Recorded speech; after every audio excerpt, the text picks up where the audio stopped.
Ladies and gentlemen, welcome back to Anything You Want, the only destination in the digital universe where we peel back the glittering curtain of fame to reveal the raw, beating heart beneath. If you are seeking the truth that hides within the shadows of the spotlight, you have arrived at your sanctuary. Before we descend into the labyrinth of today's story, take a brief moment to ignite the algorithm by liking this video and ensuring you are subscribed. For those who wish to walk closer to the flame and support our journey into the depth of celebrity culture, our join button is waiting for you. Your support allows us to craft these narratives with the care they deserve. Today, we are not merely discussing an awards ceremony, we are dissecting an atmospheric shift in the world of Turkish entertainment. A night where silence roared louder than applause. Let us begin. In the grand theater of the entertainment industry, awards ceremonies are typically choreographed spectacles of vanity and celebration, designed to project an image of seamless perfection and unyielding joy. However, the recent Style Awards shattered this predictable veneer, transforming from a mere distribution of accolades into a profound psychological drama played out on a stage of velvet and light. While the uninitiated eye might have only perceived the rhythmic flashing of camera shutters and the parade of haute couture, those with a more discerning gaze witnessed a heavy, almost tangible atmosphere descending upon the venue. It was a night where the heart of the entertainment world did not just beat, it palpitated with anxiety, history, and the weight of words that hung precipitously in the air, refusing to fall. The narrative of the evening was not written in the acceptance speeches or the scripted jokes of the hosts, but rather in the cavernous spaces between sentences, the averted gazes, and the heavy pauses that dominated the interactions of the night's two most scrutinized protagonists, Emre Osman and Aybük Yılmaz. As the evening commenced, the script seemed to follow the traditional trajectory of glamour. The red carpet was a river of crimson flowing beneath the feet of the industry's elite, and the air was thick with the scent of expensive perfume and the electric hum of anticipation. Yet, beneath this orchestrated chaos, a different frequency was being broadcast, one that spoke of introspection rather than celebration. Emre and Aybük, two celestial bodies in the Turkish star system, navigated the same physical space, yet they seemed to exist in parallel dimensions, separated by a wall of glass that was invisible to the cameras but impenetrable to the soul. Observers noted that their usual effervescence, the charismatic armor they typically wear with such ease, had been replaced by a somber, almost meditative stillness. It was reported by insiders whispering in the shadowed corridors of the backstage area that the silence radiating from them was not merely the absence of noise, it was a presence in itself, a heavy, suffocating blanket that suggested unfinished chapters and emotions that had been meticulously postponed, only to resurface when the spotlight was brightest. We often wonder, dear viewers of Anything You Want, have you ever found yourself in a room full of people, yet the silence between you and just one other person felt deafening? How do you interpret body language when words fail? Share your thoughts in the comments below, and remember, if you enjoy these deep dives, clicking the join button helps us continue this analysis. The first tremor to shake the foundation of the night came from Emre Osman, a man whose public persona has often been defined by clarity and assertive confidence. On this peculiar evening, however, he chose to dismantle his own archetype. When approached by the ravenous press, who were hunting for standard soundbites regarding his career trajectory, Emre offered instead a fragment of philosophy that silenced the reporters. "I have kept silent for a long time, and I have paid the price for that silence," he uttered.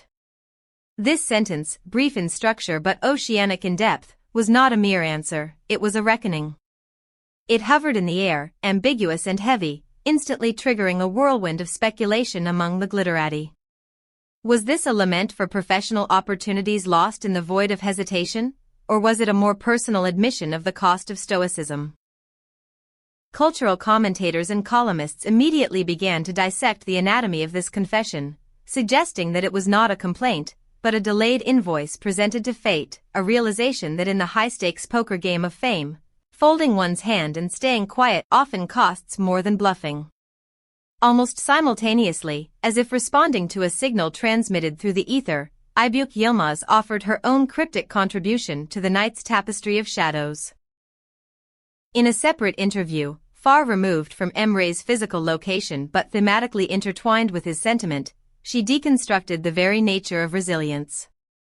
Sometimes people are silent to appear strong, but silence isn't always a sign of strength, she remarked, her voice maintaining a calm that belied the turbulence of her words. This statement was immediately hailed as the night's second great confession, a counter-melody to Emre's somber tune.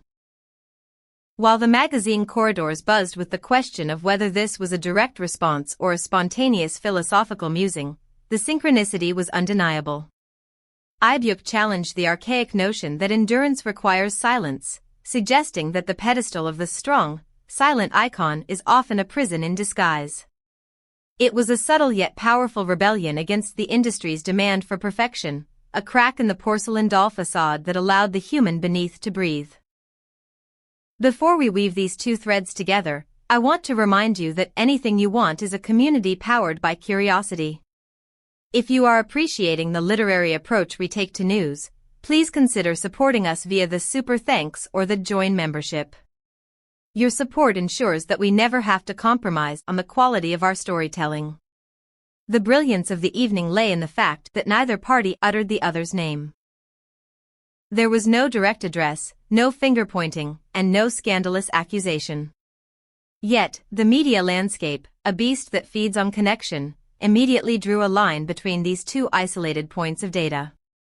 It was asserted by seasoned analysts that these fragmented sentences, spoken hours apart, formed a coherent, albeit ghostly, dialogue. They were two soliloquies performed on the same stage, addressing the same invisible audience of the past. One columnist poetically noted that while their paths may have crossed in the physical realm of the awards hall, their spirits were communicating across a vast emotional distance, offering opposing perspectives on the same shared trauma of silence. Emre viewed silence as a debt that had accrued interest, a burden that had extracted a toll on his life's narrative. Conversely, Aybük viewed the breaking of silence as an act of liberation, a rejection of the false strength that society imposes upon women in the limelight. As the gala progressed into the late hours, the tension backstage reportedly grew so palpable that it began to dictate the logistics of the event itself. Fictionalized accounts and whispers from the production crew suggest that interviews were curtailed and questions were heavily vetted, as the organizers feared that one misplaced inquiry could shatter the fragile equilibrium of the night.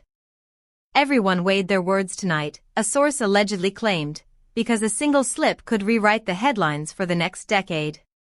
The atmosphere was charged with the electricity of a storm that refused to break. The silence they shared was not empty, it was pregnant with meaning, a canvas upon which the public projected their own interpretations of regret, growth, and the complex reality of human relationships that exist under the microscope of fame. By the following morning, the confession had become the singular noun around which the entire Turkish celebrity news cycle orbited. Yet, there was no consensus on the nature of the crime or the absolution. Was it a professional confession regarding the cutthroat nature of the industry? Or was it a personal admission of emotional unavailability? The debate raged on social media, with fans and critics alike turning into amateur psychologists. The prevailing sentiment, however, shifted from scandal to a form of melancholic respect. The consensus emerging from the chaos was that this was not a sordid settling of scores, but a sophisticated coming-of-age story for two icons who were learning to navigate their own vulnerabilities in real time. Emre's price of silence and Aybük's rejection of false strength were seen as two sides of the same coin, a coin tossed into the wishing well of public opinion. Ultimately, the Style Awards will not be remembered for the golden statues handed out or the designer gowns that swept the floor. It will be etched into the annals of entertainment history as the night where silence was the loudest sound in the room. Emre Osman and Aybük Yilmaz, without ever exchanging a public word, managed to conduct a symphony of subtext that resonated far deeper than any scripted speech ever could. They reminded us all that in a world that never stops talking, the things we choose not to say often hold the most power. They turned an awards ceremony into a mirror, reflecting the complexities of communication, the cost of pride, and the enduring human struggle to be understood without having to explain. And that, dear friends, is the untold story of a night shrouded in mystery. We have walked through the corridors of silence together, but now I turn the microphone over to you. What do you believe was the true price Emre spoke of? And do you agree with Aybük that silence is often a mask for fragility rather than a badge of strength? Let us know your theories in the comments section below. Do not forget to subscribe to Anything You Want and ring that bell so you never miss a beat of our analysis. For those who want to be part of our inner circle, the join button is just a click away. Until next time, keep listening to the whispers behind the noise. Goodbye.